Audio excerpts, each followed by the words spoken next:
What is up, everyone? Welcome back to No Cap Space. Tyler and Andrew here, holding it down for you. I know you've gotten used to seeing us at nights, but today we're coming at you in the afternoon. I know you've probably grown accustomed. The playoff-a-thon's been going great. It's been going great, but we had some big news today. Before we dive into that big news, make sure you tap in with our friends at Home Field. You can use code NOCAP15 to get 50% off your first purchase on wonderful shirts like this one here from our friends at Home Field. You can get the nice shirt collection. Oh, it's a great one. I wear it all the time, actually. I was like, this is my last one. I'm like, I'm going to have to do some laundry just because I've been wearing all my shirts, and I'm just trying to get them on the shows and everything. I'm going to have to do some laundry before we go live again. But to our big news today, Andrew, the WNBA MVP award has been one that has been pretty highly debated over the course of this season. Really a two-horse race, kind of a trailing AT in the midst of it. But really this became A'ja Wilson versus Napheesa Collier over the course of this discourse and how it really kind of progressed over the course of this season. And what we thought was halfway through the season, a pretty much foregone conclusion that Napheesa Collier would be winning MVP at the halfway point. If everyone had a vote then, that's where it would have gone. Instead, we stand here today where A'ja Wilson becomes the first ever 4-time WNBA MVP. The GOAT status and the resume just continues to strengthen and get better and better, and especially if she goes and gets a ring this year. But Andrew, we're going to dive into the votes because I think the way that these votes came out are incredibly interesting. But first, I want to focus on the season because A'ja Wilson, how you could think a lot about the votes, but A'ja Wilson winning this is absolutely deserved in this season. Yeah, I mean, this is why I've always said that Asia's so good. You just got to let this stuff go organically, coming into, the votes for MVP. There was like a lot of discussion about, they're going to, funny business is going to happen again, or there's going to be some type of way in which they're going to screw A'ja out of this award like they did in 2023, which has always been a misnomer, but I'll get to that in a minute. But the myth making of greatest players of all time, you don't need to push or jockey in this way, because within sport, the greatest will eventually prove to you their greatness, right? As an analog to men's basketball, like it doesn't matter how long it took for Bron to get his first title. We knew that Bron pretty quickly was going to be like that guy, right? And with A'ja, I think for those that have been following her since South Carolina, we've always known it's going to move in this direction, right? She entered the league and was already an 18-7 type of player. She was a 20-10 player in college. And it wasn't really until Becky Hammon arrived and we started to see a much more modern offense, more motion, and titles, most importantly, to come along with that it really started to crystallize in people's heads the fact that, this all goes with A'ja Wilson. I think that we can't lose sight of the fact that this is a player that is now the person that is being chased in greatest of all time discussions.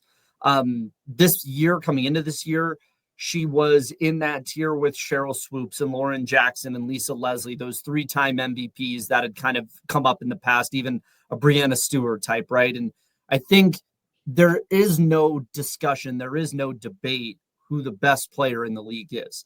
Now, does that mean that this is going to be the same best player 5 years from now? No.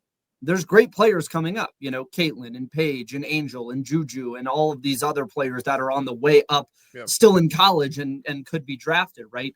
But as of this very moment, it is not a discussion who the best player in this league is, who the most dominant player in this league is. And we saw it even in that elimination game against Seattle, man, where, I mean, those are the types of performances you expect your greatest of all time caliber of player to have.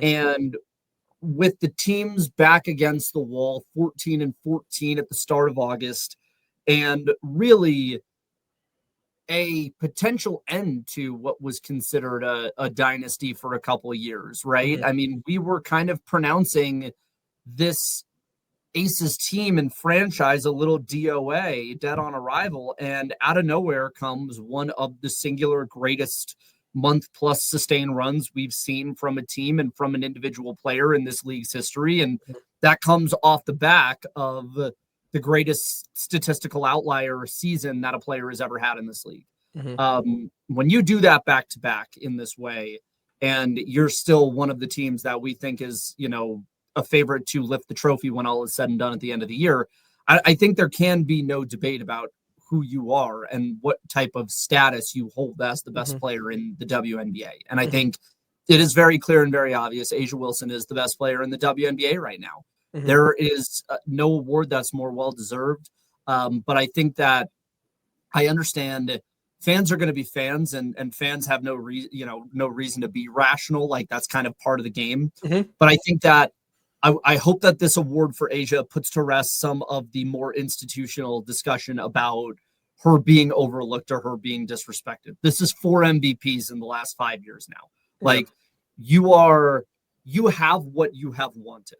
Like, if you are a fan of A'ja, like, you finally have what you've wanted here. There is undeniable shoes, the MVPs, like, it's all there. It's all there. There's the rings, the accolades. You can have the debate and discussion with people that might just always be haters, but as far as this institutional idea of A'ja Wilson being disrespected as a player, I think this puts an end to that discussion, because the discussion that will be had from here on out is now everybody chasing her. Yeah. And I can understand people who have been frustrated and feeling like it should have been that discussion for the past 3-4 years. But when you factor in the titles, when you factor in the performance of the last couple months, when you factor in the greatest statistical season that a player ever had last year in this league, it all points to this is the player that everyone is coming after. Yeah. And that is the rarefied air, that you now occupy. Yeah. And that's how A'ja Wilson should be talked about and treated the rest of the way. Yeah. No, I'm not surprised to see A'ja win, because we did our award voting and everything. A'ja is who I would, if I had a professional media vote, that is where my vote would have gone. But it was tough for me to weigh the different things, like the missed games for Nafisa, the start to the Aces season for A'ja where they weren't winning at all, because then it becomes a kind of like MVP of what, in that way. But to me, the missed games from Fee hurt, obviously. Because again, this was supposed to be a kind of foregone conclusion by the halfway point of this season, given what we had seen at this point. Obviously, at that point, we didn't know that we're about to see one of the most dominant runs in WNBA history from both the team and an individual player, like you mentioned. But when these votes came out, we're about to talk about the votes here and the way that these came out. I expected, like, if you were pulling these votes one by one out of a hat, I would have anticipated personally, and maybe this is just based more on like kind of the turmoil that I had. Like, the Fisa had a 50-40-90 season. Like, the Lynx were the clear best team in the league. There's absolutely a case to be made there. And again, like, this was something that I had to wrestle with when we were doing our votes. So if we were pulling these out of the hat, right, I would have expected to a point to go a bit back and forth. One vote for A'ja, one vote for Fee, and have it be a pretty tight race. Andrew, that wasn't the case here at all. Here's the votes. 51 first place votes for A'ja Wilson, 18 for Nafisa Collier, and 3 for Alyssa Thomas. I could have seen this honestly being kind of a situation, and I know you kind of alluded to it, where maybe Alyssa Thomas took some votes away from Fee, and like that's what kind of made the difference here. But and kind of more like the 3-horse race between A'ja, Stewie, and AT that we saw, where the year of the fourth place vote. But this is not the case. A'ja Wilson, it's not even close. Like, she dominated these votes, and that's pretty surprising for me to see amongst some of these other names down at the bottom, which we could touch on, because I there's some votes in here that I just simply cannot comprehend. But Andrew, just from a pure, like, the way that these votes kind of panned out, just at the top here between A'ja, Fee, and AT, like, are you surprised by this in a similar way that I am, or were you kind of expecting a margin of this nature? No, I wasn't. This doesn't surprise me as much. I mean, maybe I was expecting like Asia to be in the 40s of first place votes, Mm-hmm. but I think recency bias is a big part of it. Yeah. I think it's hard for voters to look at the last month and come away with the conclusion that, anybody other than Asia was the best player in the league. Yeah, fair. I think trophies matter, and I think Yes. that the last 5 to 7 years are starting to show me that having had a championship under your belt already is a pretty big thing for MVP voters in a way that I hadn't really thought of. Because when you look at Fee and you look at AT, right? There's an argument here that I'm sure Lynx fans or Nafisa Collier fans will make that, this is a disrespect to Fee because, there should have been more first place votes for a 50, 40, 90 season, a 20, 22 and 7 or 8 type of season that she had on the best team in the league, right? The thing that I have been going back to lately is going back to, 2022 and 2023, Asia's first MVP year and then that infamous 4th place vote year, which I'll talk about in a sec as well. Her biggest competition that year was Breanna Stewart, who had already gotten an MVP and already had won titles with the Seattle Storm.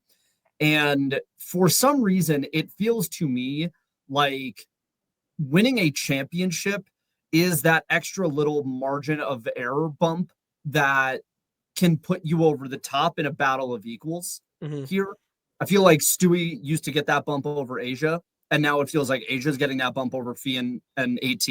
And as it pertains to Alyssa Thomas, I think the championship thing matters because she has been 2nd place or 3rd place multiple times in the last 4 years. And I think the biggest knock on her is always, is she truly the best player, most valuable player in the league if you can't trust her to win you the big one, right? And there is an interesting butterfly effect here where, say Minnesota does win the title last year, say they do win game 5, and Fee puts together the season that she just put together, and you are the defending WNBA champions. Does the vote count inch a little bit towards a first place vote? I think it does because I think Asia having won titles combined with the performance that she's put together the last couple of years, I think it puts it in a person's head of not only is this the best player in the season, and I know it's a regular season award, but people, I think, subconsciously put postseason achievement into their voter calculus. And I think that matters here. And I think that's where we're seeing so many of the first place votes for Asia, because Asia has asserted in past years that she can win you a championship. Like she's capable of doing that for you, which then bolsters a case for best player when you are trying to adjudicate margins so slim, right? Because there's a bunch of different counting stats that Asia leads. There is the 50, 40, 90 and for Fee. Realistically speaking, if you were to try and make a case on strictly the basketball, I think your margins are maybe like 51, 49. But the minute you start putting in other stuff, the minute you start putting in past year achievement, past MVPs, can you do it in the postseason? All of those things voters say don't come into their calculus. I think they do. And I think that's what I'm seeing here. Honestly, dude, and this is personally my thing. There's no contract incentives tied to being voted for 5th place in the MVP. Is Ryan Howard and Rickea Jackson a preposterous vote? I mean, yeah, but like, it doesn't bother me all that much, right? I mean, like in our NCS poll, I had Angel Reese as the 5th, and I did that because I adjudicate MVP as a strictly value-based position, which is why I had Asia first in our like internal poll, right? Because I feel like if you take Asia off of the Aces and you take Fee off of the Lynx, which team is going to be worse? It's why I put Fee 3rd, frankly, and put AT 2nd, because Phoenix basically is AT. Like the entire offense is run around AT the same way like old, Cavs teams were literally run around LeBron as the system, right? And so I actually think if you want to do your voting as an MVP voter and put Asia first, Fee second, or Asia first, AT second, Fee 3rd, I actually think that is a more consistent voter process, because you are assessing value purely off what the definition of value is. Mhm. But this all played out kind of as I thought it would. I think those top 5 are fine. Again, I don't give a shit if people put somebody random at 5. If it was tied to contracts, it'd be one thing. That's fair. But this isn't this, because like if these were tiebreaker votes for all WNBA, I would feel a different type of way about it. Mm. But again, all WNBA votes are all WNBA votes, no matter what. So it's like, if a 5, fine, whatever. But I do agree that, like, if you want to take the process seriously, you at least have to have a good case to argue your 5th. Right. There's a couple of like the bottom 3 for sure. Ryan, Rakia, Stewie. I don't feel like I agree. There's no argument for them to be included. There's no way you put Rakia in over Hamby, frankly. Mm-hmm. Like if you really want to spark, right? Like from there, like I mean, to me, the top 5 is like I'm willing to hear out like Aaliyah Boston over Kelsey Mitchell. Like I'm willing to hear that out. Kelsey would be my pick personally. Like I'm willing to hear that out from like an Indiana perspective and like what they were able to overcome and accomplish and like where they were able to get in the playoff seeding. Because Aaliyah is kind of, to me, we want to talk about the system, right? And kind of being that Aaliyah has kind of more of that case to me than Kelsey does. Well, Kelsey has a bit more of his stats, but ultimately, like I'd be cool with either of those. And then as you kind of work your way past that, that's where it gets a bit more shaky for me. Pretty much all those names below Aaliyah Boston, like the top 6, I'm willing to hear out in various degrees. Past that, I'm not really moved by any of these names, especially towards the bottom there. But what we do need to talk about here is the coach of the year votes and how that comes into play with Nafisa at MVP.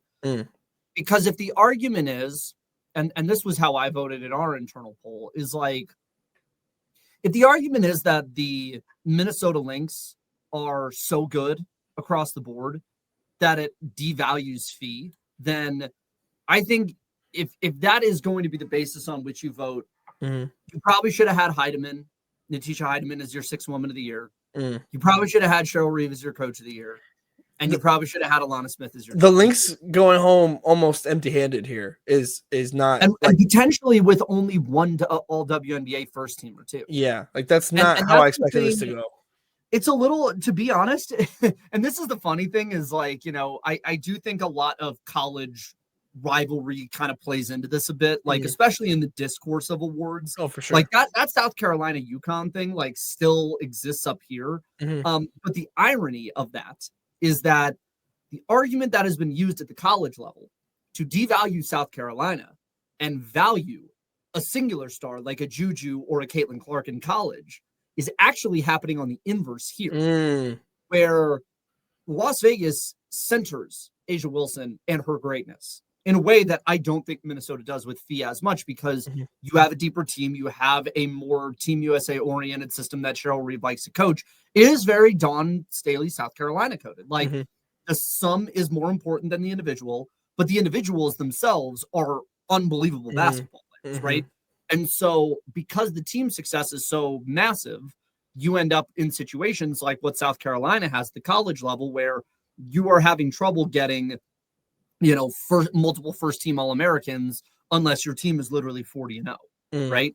And I think that's happened for the Lynx this year, where they've been so balanced and so good that they're actually paying for it on the individual accolade side.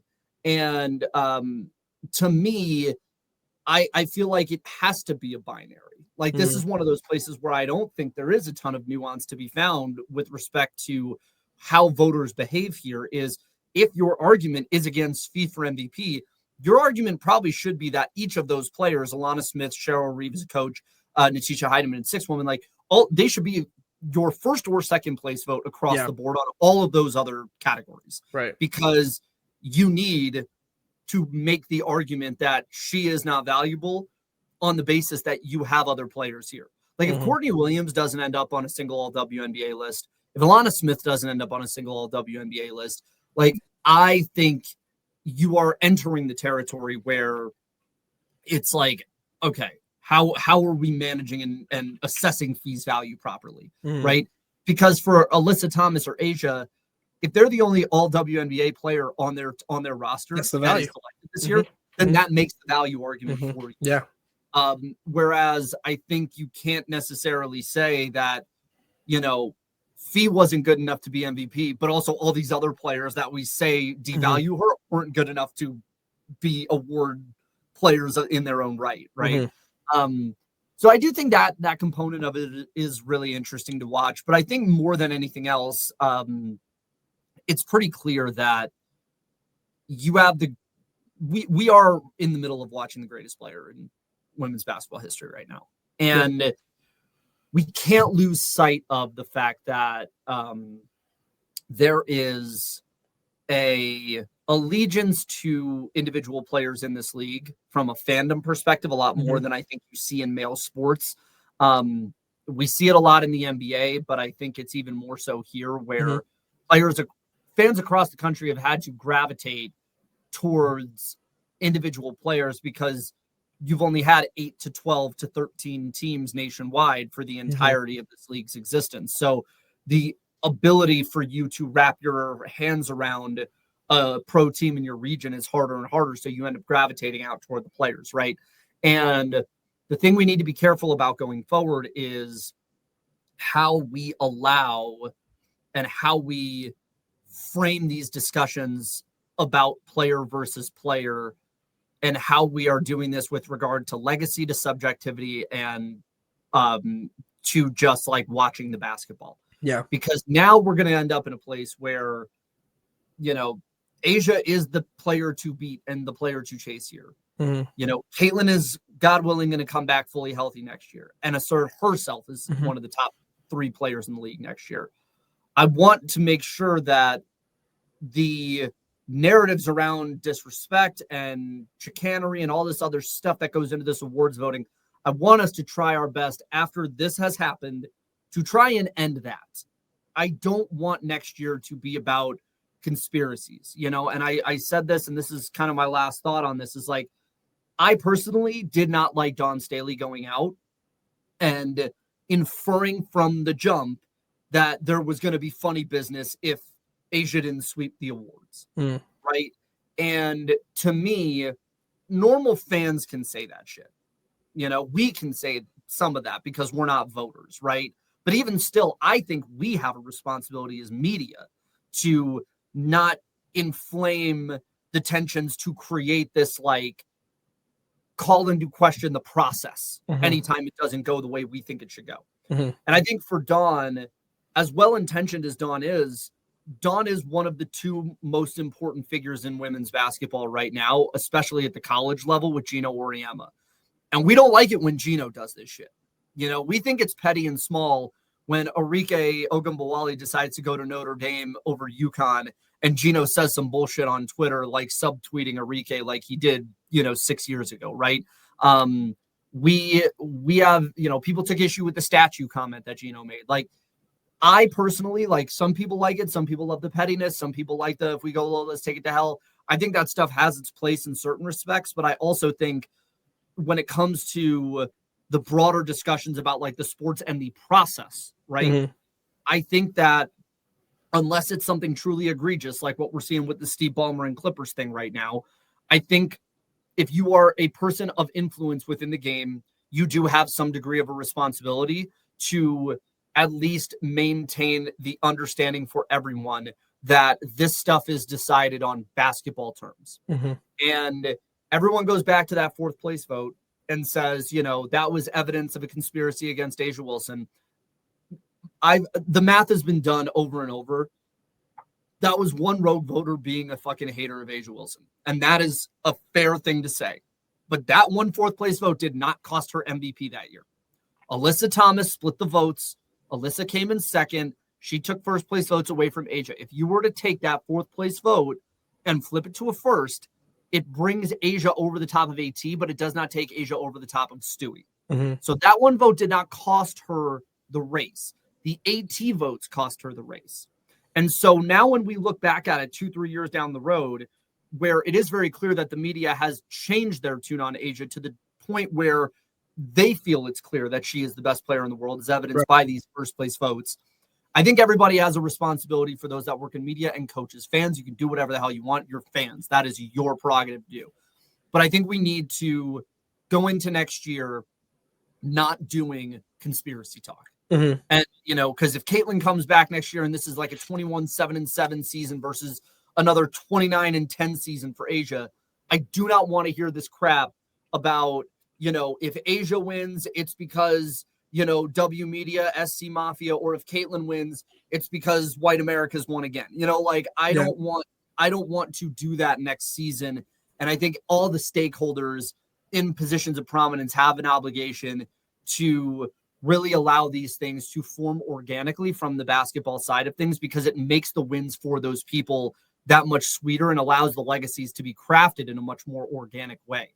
Right. Because when you take the conspiracy stuff out of this and you allow Asia Wilson to just be fucking happy and just be stoked that she's won this, it makes Asia's journey easier to root for. And it doesn't take away from Asia's moment that people are now talking about, conspiracy against Fee or conspiracy against Asia or a conspiracy against Alana Smith, right?